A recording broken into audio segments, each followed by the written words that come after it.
Hello, and welcome back. Today we're doing a very well, I guess they're always impromptu, but a very extra impromptu tarot and neurodivergence because I just got back from a 5-day trip with my family a few hours ago. Paul and I. Words?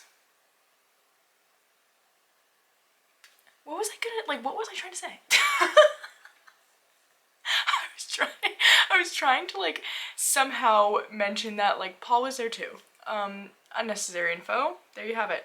Anyway, if you can tell, I'm out of sorts. So here's what, Paul and I just got back from the airport a few hours ago. And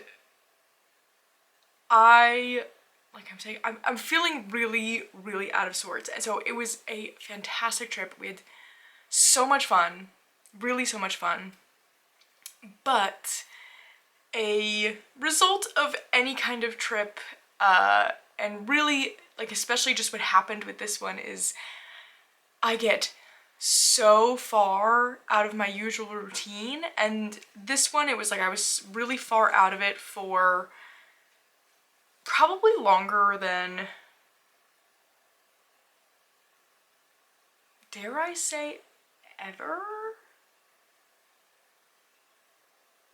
At least with this routine, my tarot routine, this is probably the longest I've been out of it. And that can really throw me for a loop, especially when I am first getting back home and trying to get back into it. And so just how it went with this trip is I didn't even really touch my cards at all. I just didn't. Which is totally fine. And I feel like a lot of people say oh yeah, a break is really good, or breaks are really good for some people. Not for me. I really dislike taking complete breaks like that, and really, again, for me, it's just about being so far out of my routine. So even though I had so much fun, that is something that I need to tend to, really. And so I thought I would, I don't know, just share that with you all, because truly I got home today and I threw myself right into gardening because it has not been touched for 5.5 days, which also very out of the ordinary for me. If I'm home, I am out there looking at everything every single day because it brings me so much joy. And so it was really cool though to see how much has opened since we left. But that did mean there's a lot of garden chores to do, which I think that was a good thing to get myself right into, truly right when we got home. And so now I've been sitting here okay, I want to... Usually I will just wait until the next morning because my routine really revolves around that morning tarot routine. But sitting here thinking about it, I've just been getting this anxiety. I think because I haven't touched cards in so long that I'm ooh, is it gonna be weird? With that too, that we left on the 2nd of July, so I didn't even set up my notebook and stuff. So just I think I need to do something. And I got some tarot mail too while I was gone, and even, I don't know if anyone else gets this way, and I think this is why I share, but sometimes I think when I'm so far out of routine, it just becomes this general overwhelm where I even got these new decks in, and I don't want to open them. I just don't even want to open them right now. And they're really exciting ones. I mean, I got the latest Seasons of the Witch in, and then the Tarot of Prague, that's so exciting. But I think what I'm hoping and thinking right now is that I just need to kind of dip my toe in somehow, and then by tomorrow morning, it's gonna be fine. You know what I mean? Because this is the first time I've had this feeling of ooh, I don't even think just waiting till tomorrow morning is gonna make it feel right, because it's been so long. So, all that aside, I thought what might or at least what was sounding fun in this moment, and I think would be good, is write truly hours before we left, like late afternoon, early evening, before we left Tuesday morning. Today is Sunday, we got back Sunday. The Good Fortune Tarot came in. And so I like instantly did a walkthrough, which it's up, so if you've seen it, you will know. If not, if it interests you, maybe watch that first. Because what I thought would be fun today is that I've been so excited about this deck. Truly my most anticipated release of 2024, at least that like kind of I knew about at the end of 2023. And so I did that walkthrough and then kind of just had to like put it down because then we left and I didn't bring it with me. So I thought it'd be fun to get a little bit more into this. So I flipped through the guidebook a little bit more, and then I thought maybe I could do one of the readings in the back as like my let's get back into this whole tarot thing. So I'll flip the camera around to do that, but I thought just the fun thing that I wanted to share, and again, if you saw my walkthrough, you'll know that I kept pointing out the repetition of like the owls, the mice, the rabbits. There's a lot of imagery repeating in what seems like a very purposeful way, but I couldn't quite figure it out. In the book, and that's what's so fun about doing those first impressions, because it's like I'm talking out loud the things I'm noticing, and then when I really get into it, I can be like, oh, yes, that's what's going on there. So there is, in the beginning of the book, this whole section that breaks down the repeating imagery and the symbolism. So cool. So we had a lot of those flying fish.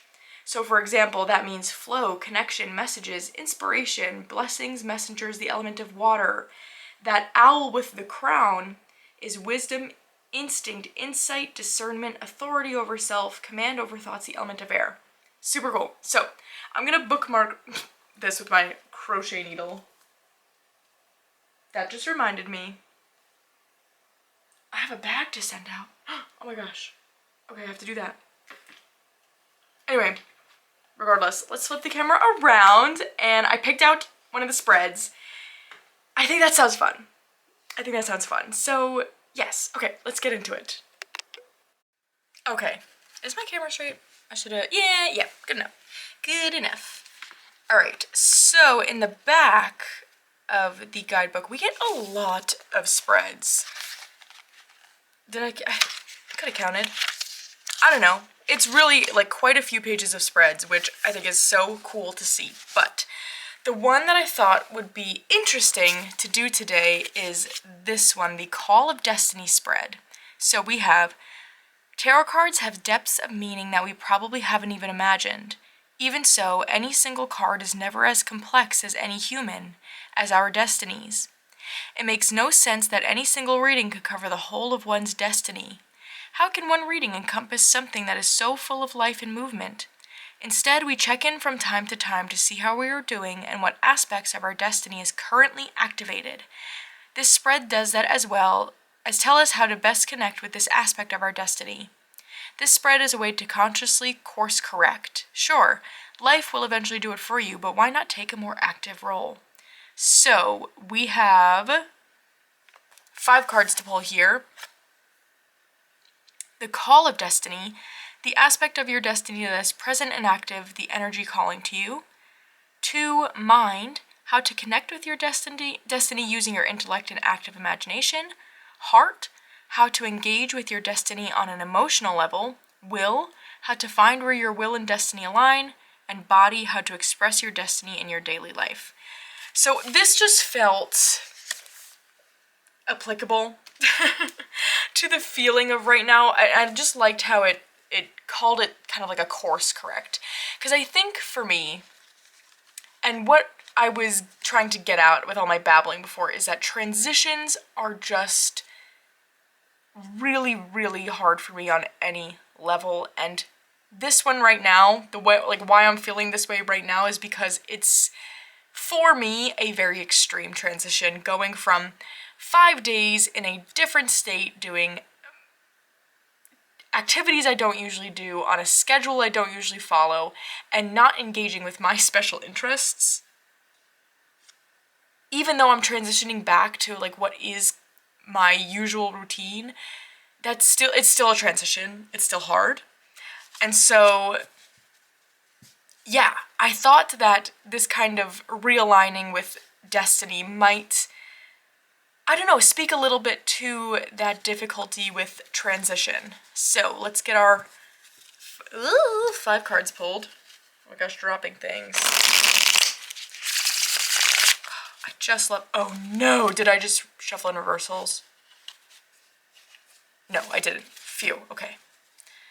I love how this shuffles. It's so good. I gotta make a bag for this one. Ooh.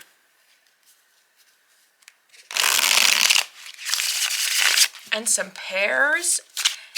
You know, I don't even think I did a deck speed dating last month. I don't know what I'm up to, Oracle or Tarot, but I'm excited to find pairings for this. Okay, how do we pull these? I know one's at the top. Okay. We've got 1, 2, 3, 4, 5. Are they all gonna be in camera? No. Cool, cool, cool.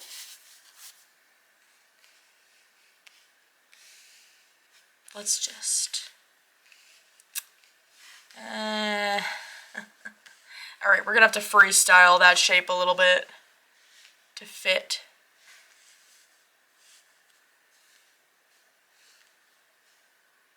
Good enough. I realize I'm not centered. You know? It is what it is. Alright, so number 1 is the call of destiny. And I've got... Ooh, the Ace of Cups. Okay. And again, we're getting into it today, so we're going to the guidebook. Let's see what that Ace of Cups is like.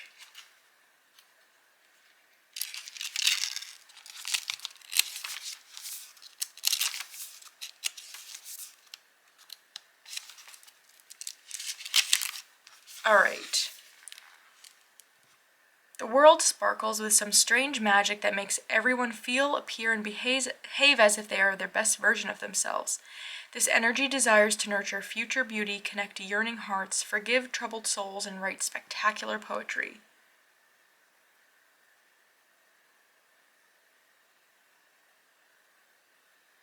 The Ace of Cups is less about the fancy cup and more about the contents. This elixir gives meaning to life. It is the nectar of the soul. Providing meaning is a true act of love, for nothing can thrive without a purpose. The koi in the image has a purpose besides offering us the chalice of unending love.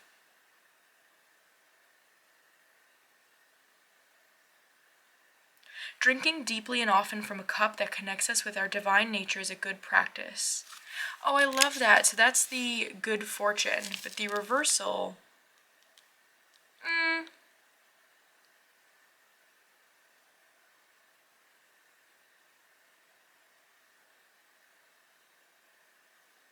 No, I don't think the reversal connects. I think okay, here's what I'm getting from that. Is that the aspect of destiny calling to me in this moment is to do the activities that really feel like they fill my cup. And so, while I've had this hesitancy to jump back in, doing this reading, especially like on camera, I say with you guys, but you know, talking out loud, it feels like I'm talking to all of you. I'm already starting to feel better. And like I want to open those decks I got and, you know, those sorts of things. And I think something that could be fun too is doing that first July journal page. I always love doing those. I think that makes a lot of sense. Filling the cup activities. So, okay. Let's see number 2. Number 2 is the mind, how to connect with your destiny using your intellect and active imagination. Oh, we have temperance. I love this, echoed with the cup here.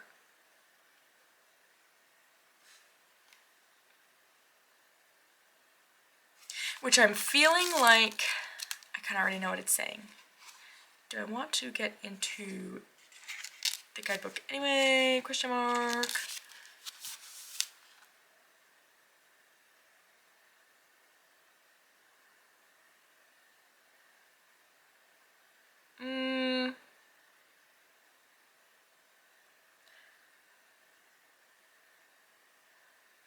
Oh, I love this. Moderation through awareness.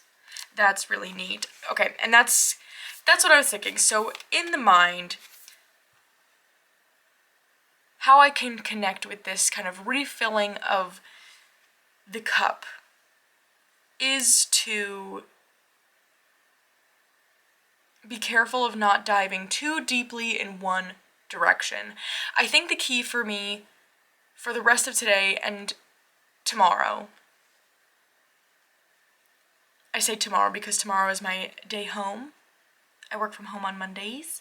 So before I really get back into the swing of things Tuesday, you know, going into work, having that full kind of day, is I almost feel like to kind of engage in multiple activities that feel cup filling. So, for example, you know, I don't think the answer is that to go so deeply and intensely back into tarot and all things tarot and that's all I'm doing. Because then I think that'll feel like too much. It could easily get overwhelming, which I definitely tend to do. But instead, you know, do some tarot here, bring my cards outside like I like doing to my garden, do some reading, play some video games, you know, just do a bunch of things that feel good in that way. Okay, the heart, how to engage with your destiny on an emotional level. Ooh, the Four of Pentacles. Okay, what I'm feeling from this, especially with this image of the dragon horde, is especially in regard to this, it's really feeling like it's okay to be stingy with my energy the next few days. And not even to see it that way, you know, like, it's interesting because this dragon here is chained to those coins, and the mouse is offering a key.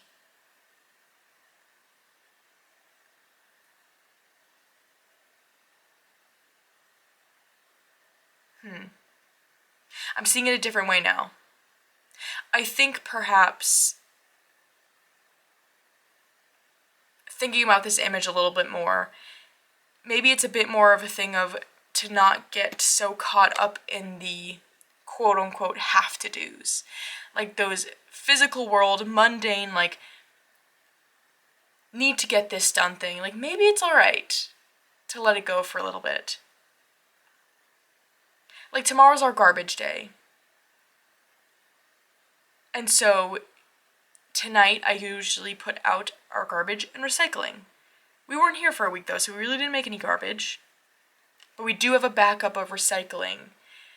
And so I've been sitting here thinking to myself, like, okay, I need to do that, But, like, what would really happen if I didn't?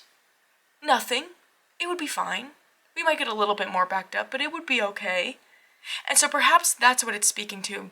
On that emotional plane of, like, to not further overwhelm myself by just engaging in all these sort of tasks.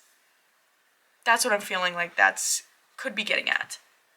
Okay, number 4 is will. How to find where your will and destiny align. Interesting question. Wow! That's cool. I've been getting Page of Cups a lot lately.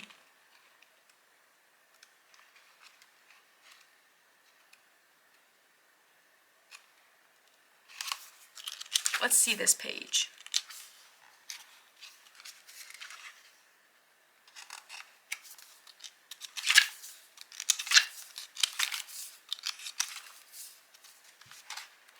Where Huh.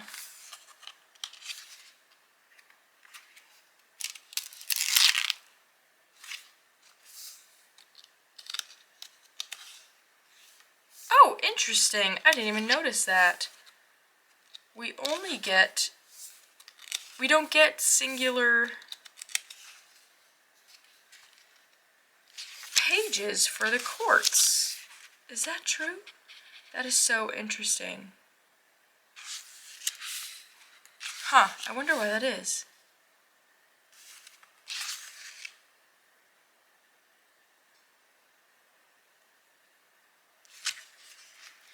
Isn't that interesting?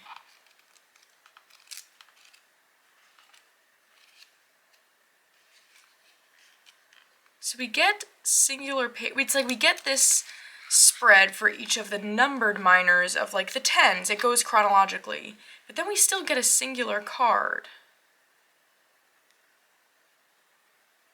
But then the quartz, we don't get singular pages, we just get this spread. Interesting, something to note for sure.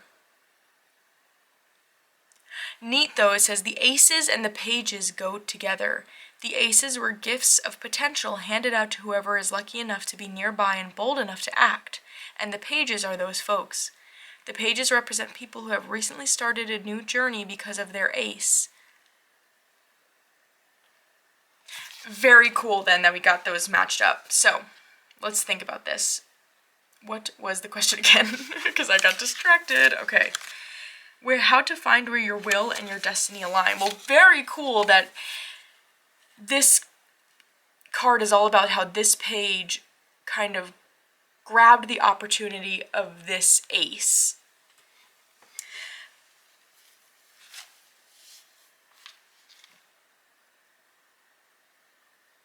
It's feeling like to me that, and I think this ties into, you know, this card, but also this over here where I need to redefine that word will. Because I heard that word will and instantly, again, my brain went to like, okay, well maybe there are some things that I just kind of have to like push through and do.